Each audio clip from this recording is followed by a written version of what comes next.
Hi, good morning, everyone. Today I want to talk about the menses and the process that women go through.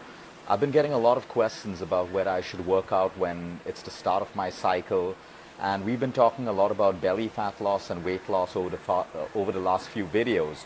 And I've been speaking about how weight loss is more about your hormones being in balance with each other, and weight loss and belly fat loss is more about building lean muscle.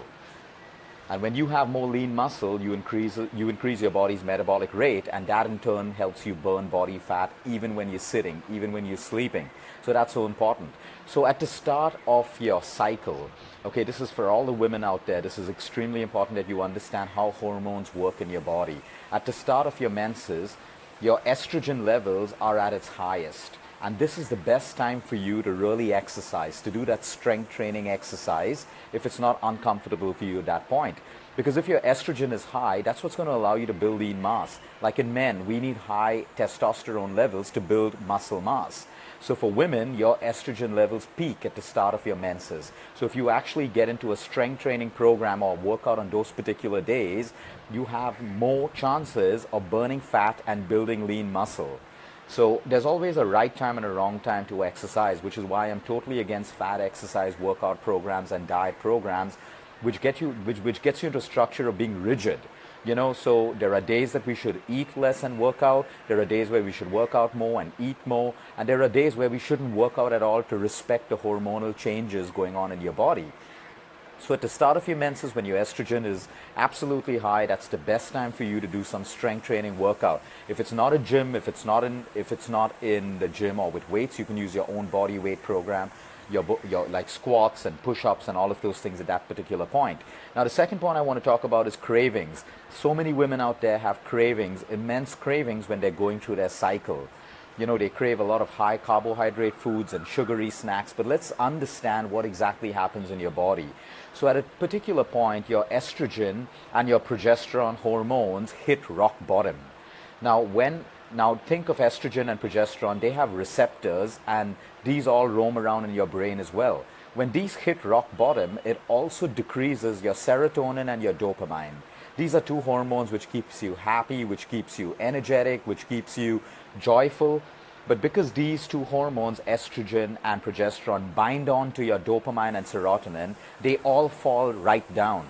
And at that particular point, you have immense cravings. And the first thing that you reach out for are high carbohydrate foods or high sugar foods, just to get your dopamine and serotonin levels up so that you can feel good. Now, there's a way to avoid that from happening. When you reach this particular phase, the best thing that you can do at that point is dark chocolate. Because, dark chocolate or even a tablespoon of pure cocoa powder, the cocoa powder that you use for baking, you mix that with water or you mix that with a little bit of milk if you're okay having milk. And that just boosts up your serotonin and your dopamine levels, and all your cravings will disappear at that particular point. So we need to understand that a lot of cravings that you're going through at that point is hormonal driven. And just eating some high carbohydrate snack may help you feel good for about 20 to 30 minutes, but then it's going to become a vicious cycle and you're going to crave more and more and more.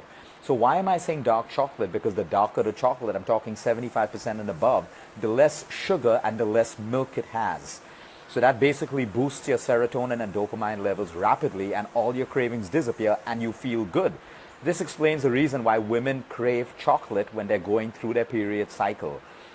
So you either have a tablespoon of pure cocoa powder mixed with water that will take care of all your cravings, or you do some really good quality dark chocolate. I always prefer 80% and above. Okay, if 80% is too bad, then 75%.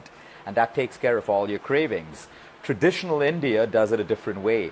They take jaggery and they mix it with sesame seeds. So you take like a tablespoon of pure jaggery and you mix it with a tablespoon of either white or black sesame seeds. I prefer the black sesame seeds, also called till seeds, because there are two ways this works. Jaggery again has the ability to boost your serotonin and dopamine levels, and your sesame seeds are rich in iron and rich in calcium, two things that your body depletes when you have a heavy flow.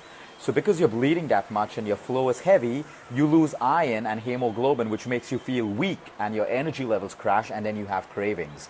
So you can fix it naturally without having to put on weight by eating the wrong kinds of foods when you're going through your cycles.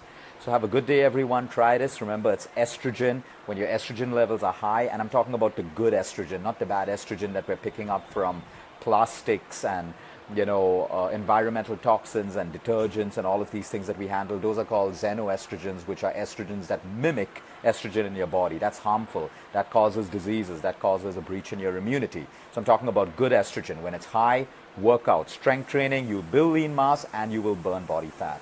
Have a good day, everyone. Until next time, eat smart, move more, sleep right, and breathe deep.